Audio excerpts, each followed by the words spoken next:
Hey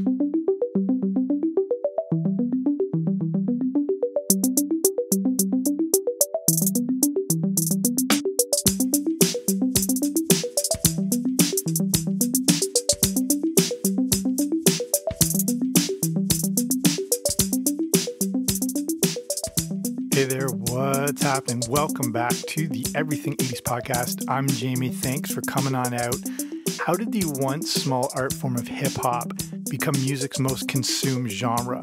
According to Forbes, hip-hop helped generate $26 billion in live music in the last few years, $6 billion in publishing, and $30 billion in recorded songs just in that 1 year. You never thought hip-hop would take it this far. This is a look at the rise of hip-hop through the 80s, its phenomenal growth, and then a look at three of its greatest artists who found success in the industry and parlayed it into something bigger and better. And you can probably picture or imagine the three people I'm talking about. But before we start, if you haven't already, make sure you subscribe wherever you find your podcast. I should be there. Okay, here we go. So growing up in the 80s, I loved hip hop. I was absolutely enamored with it. It was this brand new art form. And I loved all the big stuff like Run DMC, LL Cool J, Rakim, the Beastie Boys. I also loved the real novelty rap like DJ Jazzy Jeff and the Fresh Prince, or Young MC, or MC Hammer, even Vanilla Ice when he came along. As the years went by, I still was loyal to hip hop. As this grunge era started, I wasn't necessarily buying into that hype. I thought Nirvana was cool and whatever, but the whole grunge thing I wasn't into. At that time, I was still big into A Tribe Called Quest or Wu-Tang Clan or Beastie Boys again. It still is my favorite form of music. And it's amazing to have been alive in the 80s and see this art form grow into something that was underground, a little counterculture, rebellious, hated by a lot of people, and then growing into this massive, massive industry.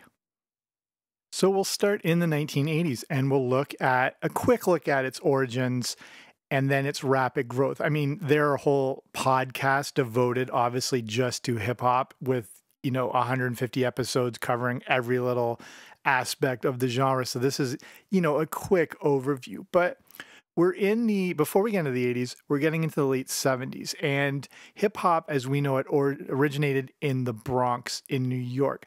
At the time, you had notable DJs like DJ Kool Herc, and he would spin records at parties in the apartment buildings in the Bronx.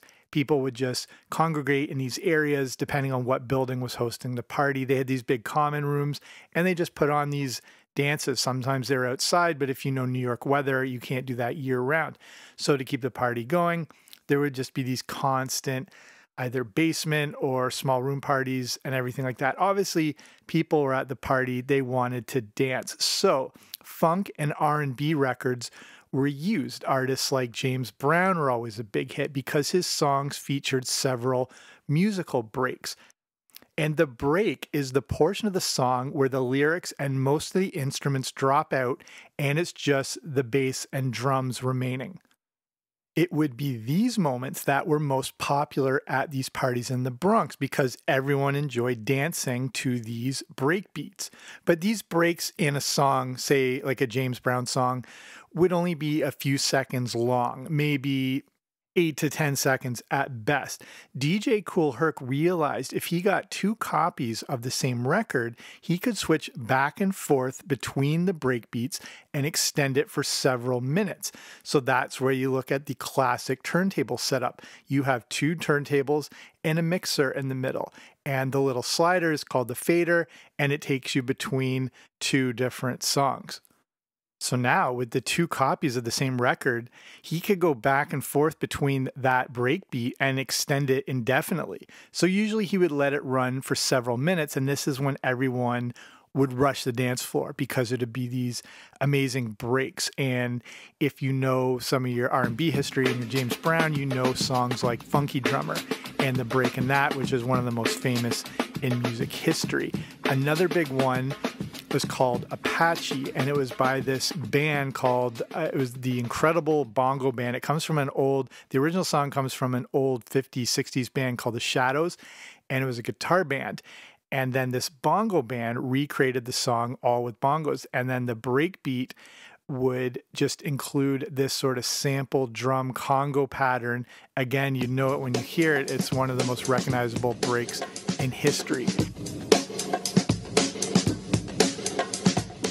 And songs like that, people would show up at the parties just to hear the break beats of this, which DJ Kool Herc would extend into these longer sets. So people are obviously loving this. And now these extended breaks appeal to a specific type of dancer who would later call themselves break dancers. The B-boys and B-girls would wait for the breaks in the music to showcase their best moves. As these parties became bigger and bigger, the master of ceremonies, or MC, would be the one to announce when the next events would take place. They would plug in the mic into the mixer, and they would announce where it was happening, the date, the time, all that stuff. So they figured out as they were going, instead of having, again, to just talk with no music, which was dull, or to not talk over a song with lyrics to get it all mixed up, the DJ would extend those break beats so everything the MC said could be heard. So now it's just a voice over top of a beat, a drum and bass beat. From there, the MCs would start to use that time in front of the crowd to elaborate on how great the next party would be or how great the DJ was. This would lead to bragging, which led to rehearsed lines, which led to rhyming and the birth of a brand new art form. Of course, it didn't take long for this new musical style to spread through the other boroughs of New York. And this is in the days of tape trading and mail-in tapes and cassettes, and which were cheaper to produce. And it was a good time for music in that sense. But, you know, again, hip hop was limited to the Bronx, Queens, Staten Island, Manhattan, go into Brooklyn. You know, it shortly spread. It felt like a real localized art form. Eventually, someone would travel and take those tapes to the South or the West Coast, and then new versions of hip hop would spring up in those areas that were more relatable to what was going on in those environments. And every sort of culture and demographic had their own things they were observing and that they wanted to relay in these rhymes. So as hip hop grows, going into the 90s, it explodes like wildfire. Every song you hear on the radio has some hip hop element. And there was this notion that if you wanted a hit, you turned to hip hop. And that's why you saw all these collaborations and all these crossovers. And the problem is the ones who usually get the biggest are not necessarily the best. And in this case, as we're looking at the growth of hip hop, they don't always become the wealthiest. Some of the all-time greats include Rakim, Nas, the Notorious B.I.G., Tupac, Black Thought, Andre 3000, among many, many others. But these were people who were at the sort of forefront of the art form and not necessarily the mainstream and the commercial aspect. And they sort of got pushed to the side in favor of some of the people we're about to talk about.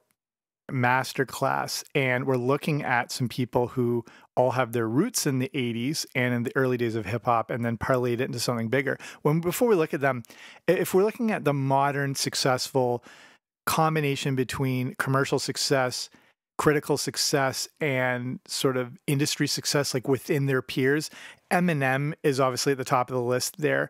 He's one of the most successful modern rappers and musicians, honestly, of all time, artists, if you want to say. He has a reported net worth of around $230 million. So this is significant, but in his case, it's mostly based on just his music and recordings. He is pretty pure and loyal just to hip hop as an art form. And now we just see where a lot of things from the 80s as well started out in more of a, sort of low key, almost like organic nature, and then exploded into something bigger than anyone could ever imagine. So when you look at artists like Eminem, he's stayed pretty loyal just to hip hop. He's just not reached the level of some of his fellow cohorts. So let's look at three here. And the first one, probably imagine Andre Ronell Young, aka Dr. Dre, the self-appointed first billionaire of hip hop. He may not actually be a billionaire though, but Forbes has his net list worth at around 770 million. Dr. Dre, of course, started as part of the infamous NWA before branching off into his solo career. And that's the interesting thing with hip hop in the 80s. As it grew through New York, and then especially through the East Coast, it had a specific sound, and it was a little more about the funkiness to it, a little more about the rhyming and the scratching and the DJing and whatever. And when these original tapes made their way west, like I was saying, with hip hop, it's a reflection of what's going on in your environment. And as much as, crime and whatnot was a giant issue in New York in the 80s, it was nothing compared to what was going on in Los Angeles in the 1980s and then going into the early 90s. And, we're all probably familiar with NWA and the LAPD and all the issues that happened there. And this is the aggression that was going on in this environment between, the society and the people living in it is reflected in the music. So it spawned this new era of gangster rap, which again, different beats, different styles, more of that in your face, very aggressive sounding hip hop, completely different to what was going on the East Coast. And then as, things evolved, they go down south, they create a new sound, more of a laid back hip hop sound. So Dr. Dre branches off from NWA, which is a massive group. They were so massive in the 1980s. They had a #1 record without any airplay, no radio, no promotion, no advertising. It was all word of mouth. That's how big this thing got, and it went gold. So for him to step away from NWA was a big deal. And his early earnings through music included his own record label. You probably heard of it, called Aftermath. That's what brought us artists like Eminem and 50 Cent. And then he went into big time investing. And then this is when people started to realize, oh, hip hop is a luxury art form. This thing that started in the basements in the Bronx in the 1980s is now at the level of CEOs. And Dr. Dre's first investments away from music included buying like several luxury properties around LA. And then along with record executive and entrepreneur Jimmy Iovine, he started donating money into his community and gave $70 million to create the Jimmy Iovine and Andre Young Academy for Arts, Technology, and the Business of Innovation. They're starting to give back to their communities.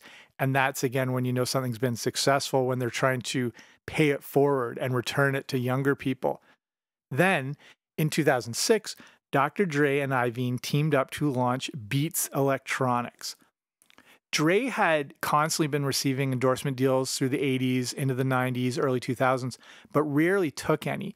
A sneaker company approached him, and he mentioned it to Jimmy Iovine. Iovine was looking for a new project at the time, and he said speakers would be a better way to go than sneakers. The first Beats by Dre headphones were released in 2008 and became a pop culture phenomenon. Endorsed by pro athletes and celebrities, Beats by Dre were the ultimate accessory. They also came up with the idea of a streaming music service, but it was slow to catch on. In May 2014, Apple acquired Beats Electronics for $3 billion. Apple got the headphones, they got Beats Music, and the little streaming service, which would go on to become Apple Music. Dr. Dre then became one of the wealthiest artists in the world.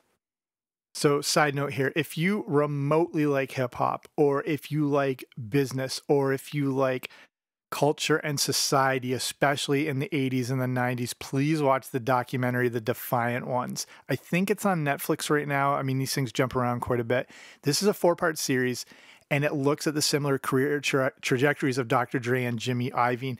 It is not for the faint at heart. It's very not safe for work, but it is, again, a must watch if you want to see what the relentless pursuit of a goal looks like in art, in business, music, the whole thing.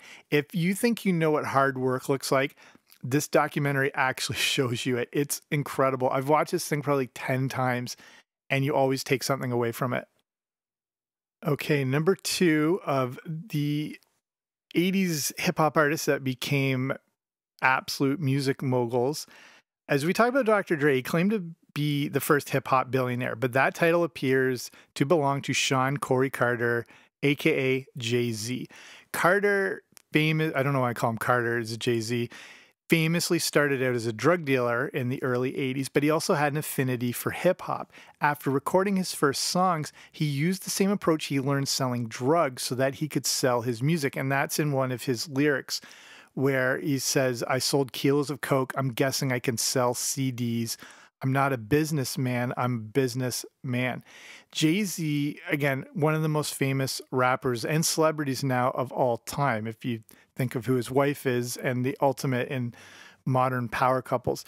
So the thing that's interesting with him coming out of the 80s, he had this legitimate street credibility. He's coming right from these areas that we're listening about in hip hop and sort of looking at from afar, and he's living it with the drug dealing and all that, but he's got legitimate talent at the same time, and that allows him to sort of break free from this lifestyle he has.